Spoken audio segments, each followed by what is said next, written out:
ಇಲ್ಲಿ ಬಂದಿರತಕ್ಕಂತಹ ಮಾತು ವೇದವನ್ನ ಘನ ಎನ್ನುವುದಕ್ಕಾಗೋದಿಲ್ಲ, ಯಾಕೆಂದ್ರೆ ಅಲ್ಲಿ ಪ್ರಾಣಿವಧೆ ಹೇಳಿದ್ದಾರೆ ಅಂತ ಹೇಳಿದ್ ಯಾವುದು ಅಂತ ಪ್ರಶ್ನೆ. ಈಗ ವೇದವೋ ಅಥವಾ ವೇದದ ಹೆಸರಿನಲ್ಲಿ ಧೂರ್ತರೋ? ಆದರೆ ವೇದದ ಹೆಸರು ನಡೀತಾ ಇದ್ದ ಅನಾಚಾರವನ್ನು ವಿರೋಧ ಮಾಡಿದಕ್ಕೆ ಇವರು ವೇದಗಳ ವಿರೋಧಿ ಅಂತ ಹೇಳ್ತಕ್ಕಂಥದ್ದು ನಮ್ದು ತಪ್ಪಾಗುತ್ತೆ.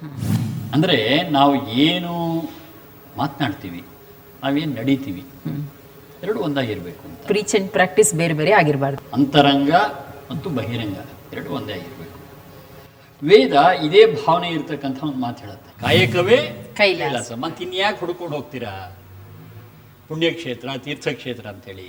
ಇಲ್ಲಿ ಕರ್ತವ್ಯವನ್ನು ನಿರ್ವಹಿಸದೆ, ಇಲ್ಲಿ ಏನು ಮಾಡಬೇಕು ಅದನ್ನು ಮಾಡದೆ, ಇಲ್ಲಿ ಯಾವ ರೀತಿ ಮಾನವೀಯ ಜೀವನ ನಡೆಸಬೇಕು ಅದನ್ನು ನಡೆಸದೆ ನೀವು ಎಲ್ಲಿ ಹುಡ್ಕೊಂಡು ಹೋಗಿ ಏನು ಮಾಡೋದು ತಾನೇ ನಿಮಗೆ ಸಿಗುತ್ತೆ? ಒಂದು ವಿಚಾರ ಎಚ್ಚರಿಕೆ ಇರಲಿ, ನಿನ್ನ ಮಹಿಮೆ ಅಥವಾ ನಿನ್ನ ಸಾಧನೆ ಅಥವಾ ನಿನ್ನ ಏಳಿಗೆ ಅನ್ಯೇನ ನ ಸನ್ನಶೆ.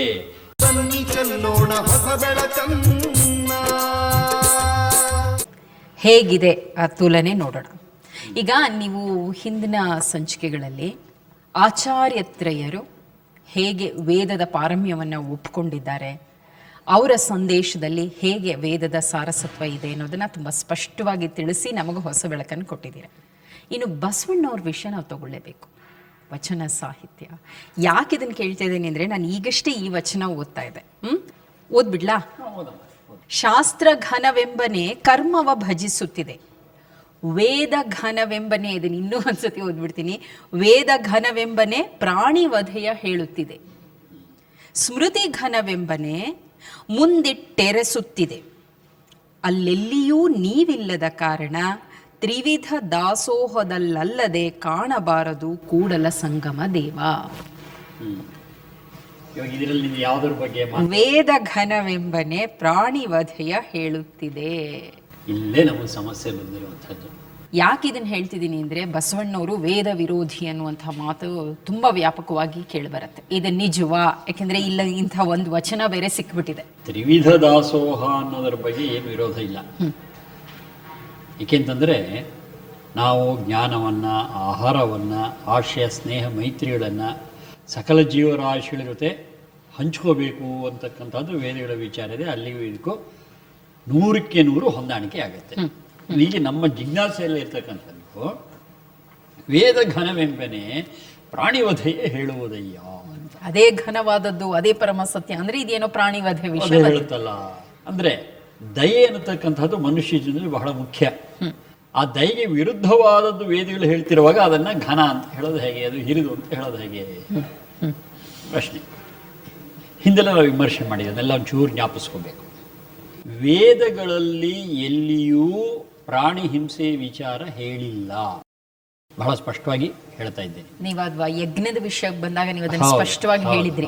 ಅವಾಗ ಒಂದು ಮಾತು ಹೇಳಿದ್ದೆ, ಧೂರ್ತೈ ಪ್ರವರ್ತಿತಂ ಯಜ್ಞೆ ನೈತದ್ವೇದೇಶು ವಿದ್ಯತೆ ಅಂತ ವ್ಯಾಸರ ಮಹಾಭಾರತ ಶಾಂತಿಪರದಲ್ಲಿ ಹೇಳಿದ್ದೊಂದನ್ನ ಉಲ್ಲೇಖ ಕೂಡ ನಾ ಮಾಡಿದ್ದೆ ನಾನು.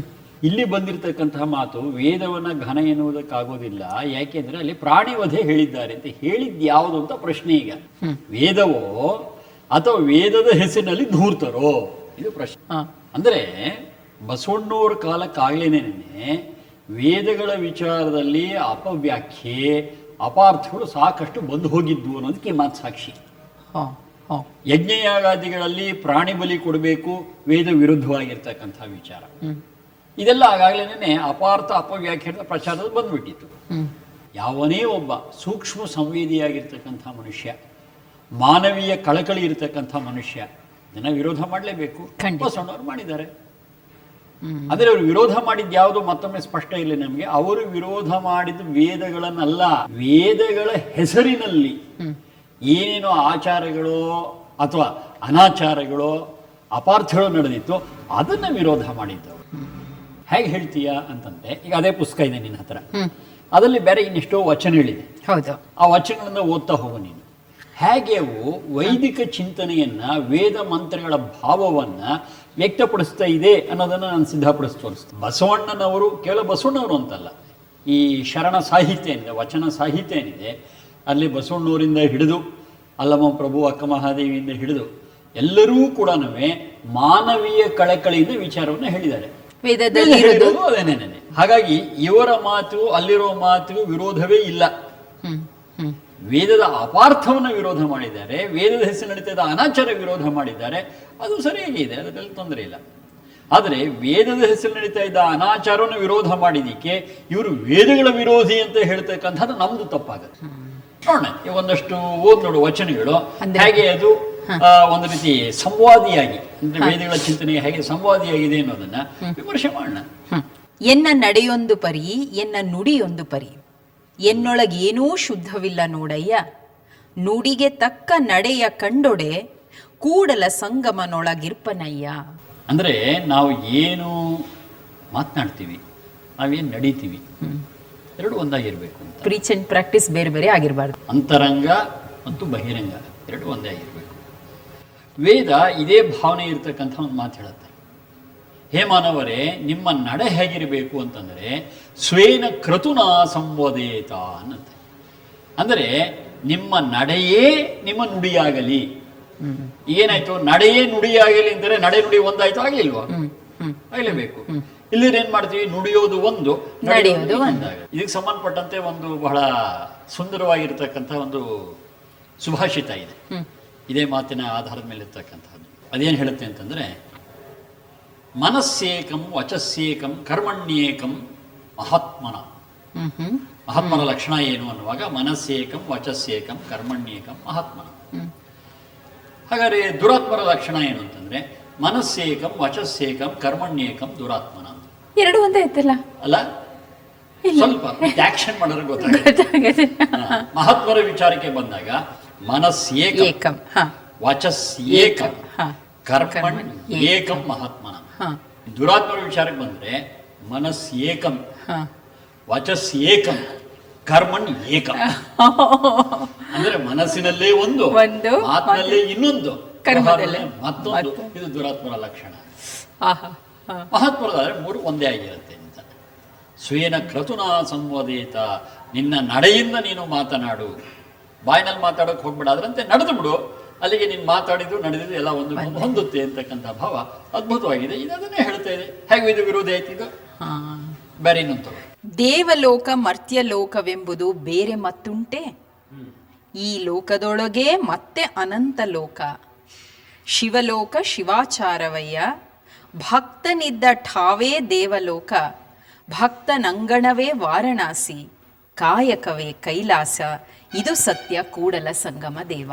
ಅಂದ್ರೆ ನಾವು ತೀರ್ಥಕ್ಷೇತ್ರಗಳಿಗೆ ಹೋಗೋದು ಒಂದು ದೊಡ್ಡ ಕಾರ್ಯಕ್ರಮ ನಮಗೆ. ಕೇವಲ ಭಾರತೀಯ ಅಥವಾ ಹಿಂದೂ ಜನಾಂಗ ಅಂತಲೇ ಅಲ್ಲ, ಸಾಧಾರಣ ಎಲ್ಲ ಮತ ಸಂಪ್ರದಾಯಗಳಲ್ಲೂ ಕೂಡ ಒಂದು ತೀರ್ಥಯಾತ್ರೆ ಹೋಗಿ ಬರುವಂಥದ್ದು ಒಂದು ದೊಡ್ಡ ಅಭ್ಯಾಸ. ಅಲ್ಲಿಗೆ ಹೋಗಿ ಬಂದು ನಮಗೇನೋ ಪುಣ್ಯ ಸಿಕ್ಕುತ್ತೆ ಹೀಗೆಲ್ಲ. ಇವರು ಹೇಳ್ತಾ ಇದ್ದಾರೆ, ಅಲ್ಲೆಲ್ಲ ಯಾಕೆ ಹುಡ್ಕೊಂಡು ಹೋಗ್ತೀರಯ್ಯ, ಇರುವೆಡೆಯಲ್ಲಿ ನಿಮ್ಮ ಕರ್ತವ್ಯವನ್ನು ನೀವು ಮಾಡಿದ್ದಾದರೆ ಕಾಯಕವೇ ಕೈಲಾಸ, ಮತ್ತೆ ಇನ್ಯಾಕೆ ಹುಡ್ಕೊಂಡು ಹೋಗ್ತೀರಾ ಪುಣ್ಯಕ್ಷೇತ್ರ ತೀರ್ಥಕ್ಷೇತ್ರ ಅಂತೇಳಿ. ಇಲ್ಲಿ ಕರ್ತವ್ಯವನ್ನು ನಿರ್ವಹಿಸದೆ, ಇಲ್ಲಿ ಏನು ಮಾಡಬೇಕು ಅದನ್ನು ಮಾಡದೆ, ಇಲ್ಲಿ ಯಾವ ರೀತಿ ಮಾನವೀಯ ಜೀವನ ನಡೆಸಬೇಕು ಅದನ್ನು ನಡೆಸದೆ ನೀವು ಎಲ್ಲಿ ಹುಡ್ಕೊಂಡು ಹೋಗಿ ಏನು ಮಾಡೋದು ತಾನೇ ನಿಮಗೆ ಸಿಗುತ್ತೆ? ಅದ್ಭುತವಾದ ಪ್ರಶ್ನೆ ಅದು.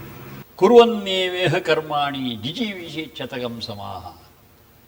ಹೇ ಮಾನವರೇ, 100 ವರ್ಷಗಳ ಕಾಲ ಬದುಕುವ ಇಚ್ಛೆಯಿಂದ ಏನು ಮಾಡಬೇಕು? ನಿಮ್ಮ ಕರ್ತವ್ಯವನ್ನು ಮಾಡ್ತಾ ಹೋಗಿ. ಕಾಯಕವೇ ಕೈಲಾಸ ಅಲ್ವಾ, ಅದನ್ನೇ ಹೇಳಿರೋದು. ಮತ್ತು ಅಷ್ಟೇ ಅಲ್ಲ, ವೇದ ಮಂತ್ರ ಇನ್ನೊಂಚೂರು ಮುಂದಕ್ಕೆ ಹೋಗಿ ಹೇಳುತ್ತೆ, ಏವಂ ತ್ವಯಿ ನಾಣ್ಯಥೋತೋಸ್ತಿ, ಏವಂ ತ್ವಯಿ ನಾಣ್ಯಥೇತೋಸ್ತಿ ನ ಕರ್ಮ ಲಿಪ್ಯತೆ ನರೇ. ಇದು ಬಿಟ್ಟರೆ ನಿಮಗೆ ಅನ್ಯ ಮಾರ್ಗವಿಲ್ಲ, ಇದೊಂದೇ ದಾರಿ. ಹೀಗೆ ಮಾಡುವುದರಿಂದ ಕರ್ಮದ ಲೇಪ ನಿಮಗೆ ಆಗೋದಿಲ್ಲ. ಕಾಯಕವೇ ಕೈಲಾಸ ಅಂತ ಅಷ್ಟೇ ಹೇಳ್ತಾ ಇಲ್ಲ ಅವರು, ಅದರೊಟ್ಟಿಗೆ ಕಾಯಕ ಅನ್ನುವಾಗ ಅವರ ವಿವರಣೆ ಬೇರೆ ಕಡೆ ನಮಗೆ ಸಿಗುತ್ತೆ.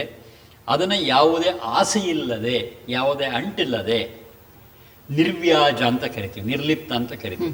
ಕರ್ತವ್ಯ ಮಾಡೋದೇ ನಾನು ಮಾಡ್ತಾ ಇದ್ದೀನಿ, ಫಲಾಫಲಗಳ ನಿರೀಕ್ಷೆ ಇಲ್ಲ.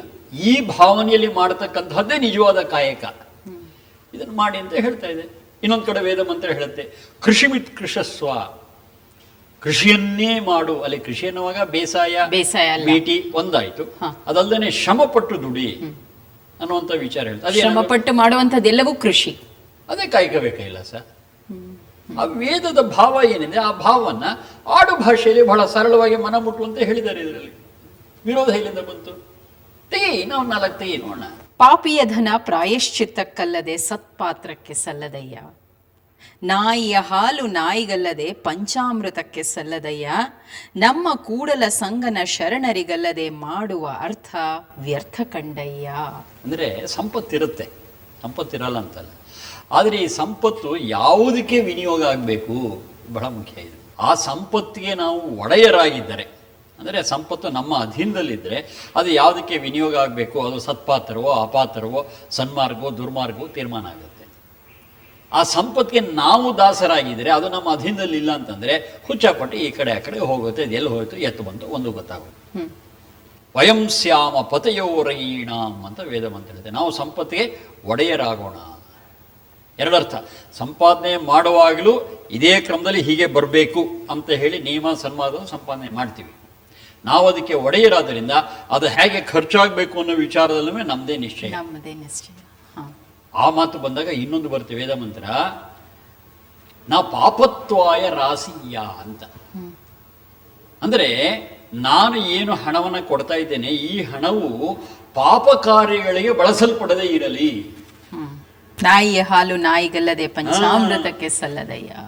ಸದ್ವಿಚಾರಕ್ಕೆ, ಸನ್ಮಾರ್ಗಕ್ಕೆ, ಸತ್ಕಾರ್ಯಕ್ಕೆ ನಾನು ಕೊಡ್ತಕ್ಕಂಥ ಹಣ ಖರ್ಚಾಗಬೇಕೇ ಹೊರತು ಏನೋ ವೆಚ್ಚಕ್ಕೆ ಆಗ್ತಕ್ಕಂಥದ್ದಲ್ಲ. ನಾ ಪಾಪತ್ವಾಯ ರಾಸಿಯ. ಅದಕ್ಕೂ ಇದಕ್ಕೂ ಭಾವದಲ್ಲಿ ನಮ್ಮ ವ್ಯತ್ಯಾಸ ಇದೆ. ಎಷ್ಟು ಸೌಮ್ಯ ಇದೆ ನಿಜಕ್ಕೂ. ಇದು ಬಹಳ ಕೇಳಿದೀವಿ, ನಿತ್ಯ ಬಳಸ್ತಾ ಇರ್ತೀವಿ. ಕಳಬೇಡ, ಕೊಲಬೇಡ, ಹುಸಿಯ ನುಡಿಯಲು ಬೇಡ, ಮುನಿಯ ಬೇಡ, ಅನ್ಯರಿಗೆ ಅಸಹ್ಯ ಪಡಬೇಡ, ತನ್ನ ಬಣ್ಣಿಸಬೇಡ, ಇದಿರ ಹಳಿಯಲು ಬೇಡ. ಇದೇ ಅಂತರಂಗ ಶುದ್ಧಿ, ಇದೇ ಬಹಿರಂಗ ಶುದ್ಧಿ, ಇದೇ ನಮ್ಮ ಕೂಡಲ ಸಂಗಮ ದೇವರನ್ನೊಲಿಸುವ ಪರಿ. ವೇದ ಮಂತ್ರಗಳು ಏನು ವಿಚಾರ ಹೇಳುತ್ತೆ, ಸಾರಸತ್ವ, ಅದನ್ನು ಹಾಗೆ ಹೇಳಿದ್ದಾರೆ. ನೋಡೋಣ, ಒಂದೊಂದಾಗಿ ಹೇಳೋಣ. ಕಳಬೇಡ, ಕೊಲಬೇಡ, ಒಂದೊಂದಾಗಿ. ಕಳಬೇಡ, ಮಾಗೃಧ, ಇನ್ನೊಬ್ರದನ್ನ ಕಸಿಬೇಡ. ಏನಮ್ಮ ಕಲಬೇಡ ಅನ್ನೋದಕ್ಕೂ ಇನ್ನೊಬ್ರನ್ನ ಕಸಿಬೇಡ ಅನ್ನೋದಕ್ಕೆ ಏನು ವ್ಯತ್ಯಾಸ? ಡಿಕ್ಟೋ, ಅದೇ ಭಾಷಾಂತರ, ಭಾವಾಂತರ. ಯಾಕೆಂತಂದ್ರೆ ಯಾರ್ದು ಸಂಪತ್ತಿದೋ, ಬರುವಾಗ ನೀನು ತರಲಿಲ್ಲ ನಾನು ತರಲ್ಲ, ಹೋಗುವಾಗ ನೀನು ಎತ್ಕೊಂಡು ಹೋಗಲ್ಲ ನಾನು ಎತ್ಕೊಂಡು ಹೋಗೋದಿಲ್ಲ. ಅಂದರೆ ಈ ಜೀವನದಲ್ಲಿ ಈ ಸಂಪತ್ತು ನಮ್ಮ ರಕ್ಷಣೆಗೆ ಕೊಡಲ್ಪಟ್ಟಿದೆ ಅಷ್ಟೇ. ನಾವು ಅದರ ರಕ್ಷಕರು, ಟ್ರಸ್ಟೀಸ್, ವಿಶ್ವಸ್ತರು ಅಂತ ಕರೀತಾರೆ. ಆ ರೀತಿ ವಿಶ್ವಸ್ತರು ನಾವು. ಅದರ ಸದುಪಯೋಗ ಮಾಡಿಕೊಂಡು ಅದರ ರಕ್ಷಣೆ ಮಾಡಿ ಮುಂದಿನ ತಲೆಮಾರಿಗೆ ಕೊಟ್ಟು ಹೋದರೆ ನಮ್ಮ ಕೆಲಸ ಮುಗೀತು. ಈ ಭಾವನೆಯಲ್ಲಿ ಜೀವನ ಮಾಡಬೇಕು ಹೊರತು ಮಾಗೃಧ, ಕಸಿಯಬೇಡ, ಅದೇ ಕಲಬೇಡ. ಆಮೇಲೆ ಕೊಲಬೇಡ, ಅದ್ಭುತ. ಮಾ ಹಿಂಸೀತ್, ಬಹಳ ಸ್ಪಷ್ಟವಾಗಿ ಹೇಳ್ತೇವೆ. ಬರೀ ಒಂದ್ಸಲ ಹಿಂಸೆ ಮಾಡಬೇಡಲ್ಲ, ಹಿಂಸೆ ಮಾಡಬೇಡ. ಅದು ಮೊದಲು ಹೇಳಿದೆಯಲ್ಲ ನೀನು, ವೇದ ಘನವೆನ್ನುವುದಕ್ಕಾಗತ್ತೆ ಆಗೋದಿಲ್ಲ, ಯಾಕೆ ಪ್ರಾಣಿ ವಧೆ ಹೇಳುತ್ತೆ ಅಂತ ಹೇಳಿ. ಅದು ವೇದಗಳ ವಿಚಾರ ಅಪಾರ್ಥ. ಇಲ್ಲೇನು ಹೇಳ್ತಾ ಇದೆ ವೇದ? ಮಾ ಹಿಂಸಿ. ಅಷ್ಟೇ ಅಲ್ಲ, ಇನ್ನೊಂದು ಹೇಳುತ್ತೆ, ಅನಾಗೋ ಹತ್ಯಾವೈ ಭೀಮ ಅಂತ. ನಿಷ್ಪಾಪ ಪ್ರಾಣಿಗಳನ್ನ ಕೊಲ್ಲತಕ್ಕಂಥದ್ದೇನಿದೆ, ಹಿಂಸೆನ ಕೊಡ್ತಕ್ಕಂಥ ಏನಿದೆ, ಇದು ಭೀಮ ಅಂತಾರೆ ಭಯಂಕರ ಅಂತ.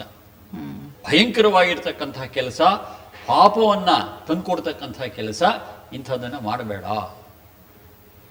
ಕೊಲಬೇಡ.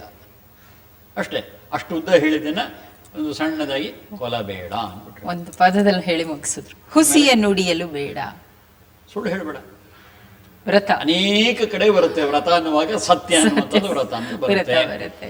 ವಿಶೇಷವಾಗಿ ಈ ಉಪನಯನ ಸಂದರ್ಭದಲ್ಲಿ, ಅಂದ್ರೆ ಬಾಲಕರಿಗೆ ಪಾಠ ಪ್ರಾರಂಭವಾಗುವಂತ ಮುಂಚೆ ಅವರಿಗೆ ದೀಕ್ಷೆಯನ್ನು ಕೂಡ ಒಂದು ಮಾತು ಹೇಳಿಸ್ತಾರೆ.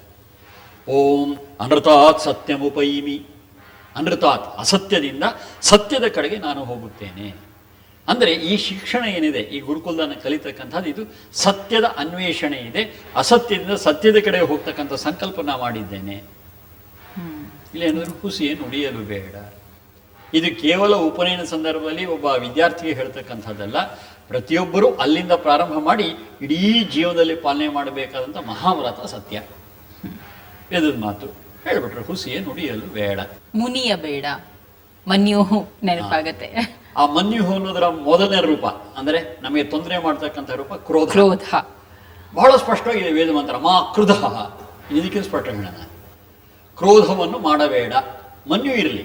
ಯಾಕೆಂದ್ರೆ ಜ್ಞಾನ ಸಹಿತವಾಗಿರ್ತಕ್ಕಂಥದ್ದು ಅನ್ಯಾಯ ಅನಾಚಾರ್ಯಗಳ ವಿರುದ್ಧ ಇರತಕ್ಕಂಥ ಅದಕ್ಕೆ ತೊಂದರೆ ಇಲ್ಲ. ಇಲ್ಲಿ ಹೇಳ್ತಾರೆ ಕ್ರೋಧ, ಮಾ ಕ್ರುಧ, ಕೋಪಿಸಿಕೊಳ್ಳಬೇಡ. ಅಲ್ಲಿ ಹೇಳಿರೋದೇನು? ಮುನಿಯಬೇಡ. ಆಮೇಲೆ ಅನ್ಯರಿಗೆ ಅಸಹ್ಯ ಪಡಬೇಡ. ಇಲ್ಲೇನು ಹೇಳುತ್ತೆ ಅಂತಂದ್ರೆ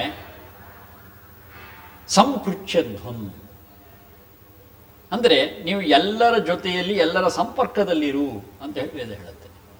ಎಲ್ಲರ ಸಂಪರ್ಕದಲ್ಲಿ ಇರ್ಬೇಕಾದ್ರೆ ಅಸಹ್ಯ ಪಟ್ಕೊಂಡ್ರಾಗತ್ತೆ. ನಾನು ಮನುಷ್ಯ, ಅವರು ಮನುಷ್ಯರು ಅಂತಕ್ಕಂಥ ಮಾನವೀಯ ಭಾವನೆ ಇದ್ದರೆ ಮಾತ್ರ ನಾವು ಎಲ್ಲರ ಸಂಪರ್ಕದಲ್ಲಿ ಇರೋದಕ್ಕೆ ಸಾಧ್ಯ. ಇಲ್ಲದಾಗೋದೇ ಇಲ್ಲ. ಆಮೇಲೆ ತನ್ನ ಬಣ್ಣಿಸಬೇಡ, ನಿನ್ನ ಬಗ್ಗೆ ನೀನು ಹೆಮ್ಮೆ ಪಡಬೇಡ. ಈಶ್ವರ ಪ್ರಣಿಧಾನ ಅಂತ ಹೇಳಿದ್ವಿ. ಅಲ್ಲೇನು? ಭಗವಚ್ಛಕ್ತಿಯ ಸಹಕಾರದಿಂದ ನಮಗೆ ಗೊತ್ತಿರುವ ಪ್ರತ್ಯಕ್ಷ, ಗೊತ್ತಿಲ್ಲದೆ ಇರತಕ್ಕಂಥ ಪರೋಕ್ಷ ಸಂಗತಿಗಳಿಂದ ಈ ಕೆಲಸವಾಗಿದೆ, ಇದನ್ನು ಭಗವಂತನ ನಾನು ಅರ್ಪಣೆ ಮಾಡಿದ್ದೇನೆ. ಈ ಭಾವನೆಯಿಂದ ಕೆಲಸ ಮಾಡತಕ್ಕಂಥದ್ದು ಈಶ್ವರ ಪ್ರಣಿಧಾನ. ವೇದಗಳು ಹೇಳ್ತಾ ಇರ್ತಕ್ಕಂಥದ್ದು. ನಾನು ಬಣ್ಣಿಸ್ಕೊಳ್ಳೋ ವಿಚಾರ, ನೋಡಿದ್ಯಾ ನಾ ಹೇಗೆ ಮಾಡಿದೆ, ನನಗಿಂತ ಯಾರಿದ್ದಾರೆ, ಆ ವಿಚಾರವೇ ಇಲ್ಲ ಇಲ್ಲಿ. ಆಮೇಲೆ ಇದಿರು ಹಳಿಯಲು ಬೇಡ, ಬೇರೆಯವರನ್ನ ನಿಂದಿಸಬೇಡ, ದೂಷಿಸಬೇಡ. ಹಾಗೆ ಇದೆ ವೇದಮಂತ್ರ. ಮಾ ನಿಂದತ ಬಹಳ ಸ್ಪಷ್ಟವಾಗಿದೆ. ಮಾ ನಿಂದತ, ಯಾರನ್ನು ನಿಂದಿಸಬೇಡ. ಅದ ಭಾಷಾಂತರ. ಇದಿರು ಅಷ್ಟೇ ಅಲ್ಲ, ವೇದ ಇನ್ನೊಂದೇನು ಹೇಳ್ತು ಗೊತ್ತಾ? ನಿದಂ ನಿದಂ ಪ್ರತಾರಿಷ ಪವಮಾನ. ಪ್ರತಿಯೊಬ್ಬ ನಿಂದಕನನ್ನು ಹೇ ಭಗವಂತ ರಕ್ಷಿಸು. ನಾನಂತೂ ಯಾರನ್ನು ನಿಲ್ಲಿಸೋದಿಲ್ಲ, ಅದು ಬೇರೆ ವಿಚಾರ. ನನ್ನನ್ನು ನಿಂದಿಸ್ತಾರಲ್ಲ ಅವ್ರ ಬಗ್ಗೆಯೂ ನನಗೇನು ದ್ವೇಷ ಇಲ್ಲ, ಅವರನ್ನು ಹೇ ಭಗವಂತ ರಕ್ಷಿಸು. ನಿಂದೆ ಮಾಡತಕ್ಕಂಥ ಯಾವೊಂದು ದುರ್ಬುದ್ಧಿ ಇದೆ ಅವರಲ್ಲಿ, ಅದನ್ನ ಹೋಗ್ಲಾಡಿಸಿ ಅವ್ರನ್ನ ಸನ್ಮಾರ್ಗಕ್ಕೆ ಕರ್ಕೊಂಬಾ ಅಂತಕ್ಕಂಥದ್ದು ಪ್ರಾರ್ಥನೆ. ನಿದಂ ನಿದಂ ಪ್ರತಾರಿಷ ಪವಮಾನ. ಪವಮಾನ ಅಂತಂದ್ರೆ ಶುದ್ಧಗೊಳಿಸ್ತಕ್ಕಂಥ ಭಗವಚ್ಛಕ್ತಿ, ಪವಿತ್ರಗೊಳಿಸ್ತಕ್ಕಂಥ ಭಗವಚ್ಛಕ್ತಿ.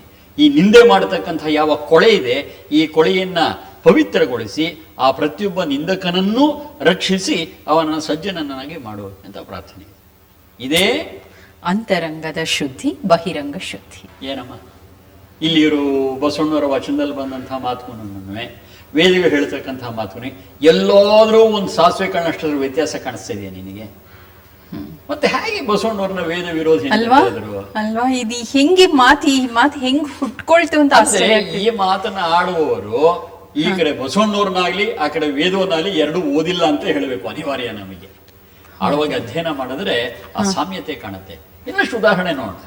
ಅಂಕ ಓಡಿದರೆ ತೆತ್ತಿ ಗಂಗೆ ಭಂಗವಯ್ಯ, ಕಾದಿ ಗೆಲಿಸಯ್ಯ ಎನ್ನನ್ನು ಕಾದಿ ಗೆಲಿಸಯ್ಯ, ಕೂಡಲ ಸಂಗಮ ದೇವಯ್ಯ ಎನ್ನ ತನು ಮನ ಧನದಲ್ಲಿ ವಂಚನೆ ಇಲ್ಲದೆ. ಅದರಲ್ಲಿ ಮುಖ್ಯವಾಗಿ ನಾನು ತಗೋತಾ ಇರೋದು ಕಾದಿ ಗೆಲಸಯ್ಯ ಅಂತ. ಅಂದ್ರೆ ಈ ಜೀವನ ಅಂತಕ್ಕಂಥದ್ದು ಒಂದು ಯುದ್ಧ ಭೂಮಿ. ಯುದ್ಧ ಭೂಮಿಯಲ್ಲಿ ನಿಲ್ಬೇಕು ಅಂತಂದ್ರೆ ಅವನು ಪರಾಕ್ರಮಿ ಆಗ್ಬೇಕು, ಹೇಳಿ ಆದ್ರೆ ಪ್ರಯೋಜನ ಇಲ್ಲ. ಹೌದು.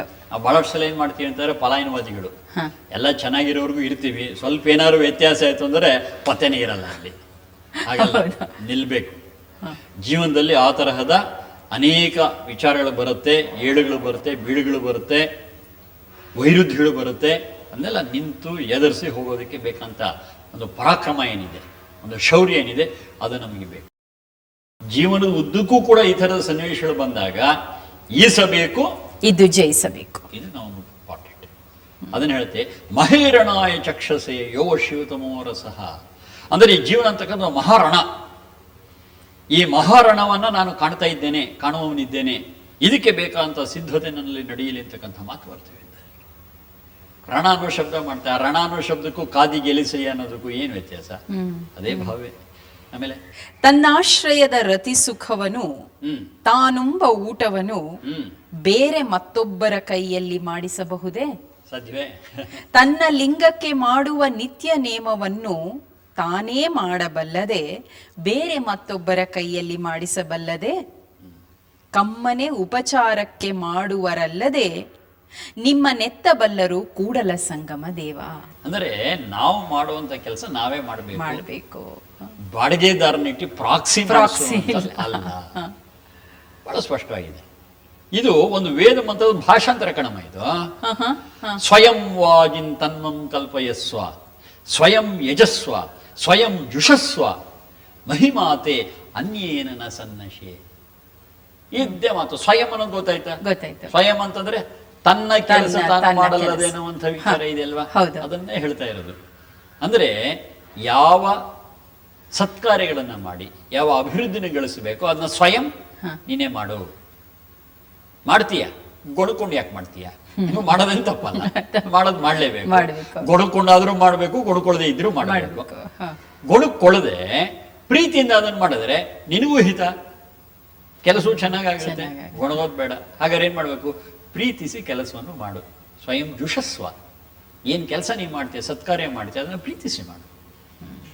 ಮಾಡೋದಂತೂ ಮಾಡ್ತೀಯ, ಪ್ರೀತಿಸಿ ಮಾಡು, ನಿನಗೂ ಹಿತ, ಕೆಲಸ ಚೆನ್ನಾಗಾಗುತ್ತೆ. ಒಂದು ವಿಚಾರ ಎಚ್ಚರಿಕೆ ಇರಲಿ, ನಿನ್ನ ಮಹಿಮೆ ಅಥವಾ ನಿನ್ನ ಸಾಧನೆ ಅಥವಾ ನಿನ್ನ ಏಳಿಗೆ ಅನ್ಯೇನ ನ ಸನ್ನಶೆ, ಬೇರೆಯವರ ಶ್ರಮದಿಂದ ಸಿದ್ಧಿಸುವುದಿಲ್ಲ. ಓಹೋ, ಏನಪ್ಪ ಇಲ್ಲಿ ಬಸವಣ್ಣವರ ವಚನಕ್ಕೆ ಹೋದಕ್ಕೂ ಏನು ವ್ಯತ್ಯಾಸ ಕಾಣಿಸ್ತಾ ಇದೆ ನಿನಗೆ? ಖಂಡಿತ. ಆ ವೇದ ಮಂತ್ರದ ಪೂರ್ತಿ ಅಚ್ಚ ಕನ್ನಡ ಭಾಷಾಂತರ ಇದಷ್ಟೇನೆ. ತನ್ನ ಲಿಂಗಕ್ಕೆ ಮಾಡುವ ನಿತ್ಯ ನೇಮವನ್ನು ತಾನೇ ಮಾಡಬಲ್ಲದೆ ಬೇರೆ ಮತ್ತೊಬ್ಬರ ಕೈಯಲ್ಲಿ ಮಾಡಿಸಬಹುದೇ? ಮಾಡಿಸಿದ್ರೆ ಉಪಯೋಗವಿಲ್ಲ ಅನ್ನೋದೇ ಅದರ ಅದರ ಭಾವ. ಅರ್ಥ. ಇಲ್ಲಿ ಹೇಳೋದು ಅದನ್ನೇ, ಅನ್ಯೇನ ನ ಸನ್ನಶೆ. ಇಲ್ಲಿ ಒಂದು ನಿಮಿಷ ಹಂಗೆ ಹೀಗೆ ಮಾತಾಡ್ತಾರೆ, ಸಮಯ ಹೋಗ್ತಾ ಇರುತ್ತೆ. ಎಷ್ಟು ಸಮಯ ಆಯಿತು ನೋಡ್ಕೊ. ಈ ಸಂಚಿಕೆ ಮುಗಿಸುವಂತ ಸಮಯ ಆಯಿತು. ಮುಂದಿನ ಸಂಚಿಕೆ ಒಳಗೆ ಇದೇ ವಿಷಯ ಮುಂದುವರಿಸೋಣ. ಯಾಕೆಂದ್ರೆ ಬಹಳ ಚೆನ್ನಾಗಿ ತಿಳ್ಕೊಳ್ಬೇಕಾದಿದೆ. ಹೌದು. ಇಲ್ಲ ಅಂತಂದ್ರೆ ಸಮಾಜದಲ್ಲಿ ಏನಾಗುತ್ತೆ, ಈ ಜಾತಿಯ ಹೆಸರಿನಲ್ಲಿ ಎಲ್ಲ ಚೂರಾಗುತ್ತೆ. ಹ. ಆದ್ರೆ ವೇದಗಳ ಛತ್ರಿಯ ಕೆಳಗೆ, ವೇದ ಅಂತಂದ್ರೆ ಅದು ಯಾವ್ದೋ ಜಾತಿಗೆ ಸೇರಿದಲ್ಲ, ಖಂಡಿತ. ಬೇಕಾದಷ್ಟು ವಿಮರ್ಶೆ ಮಾಡಿದ್ದೀವಿ.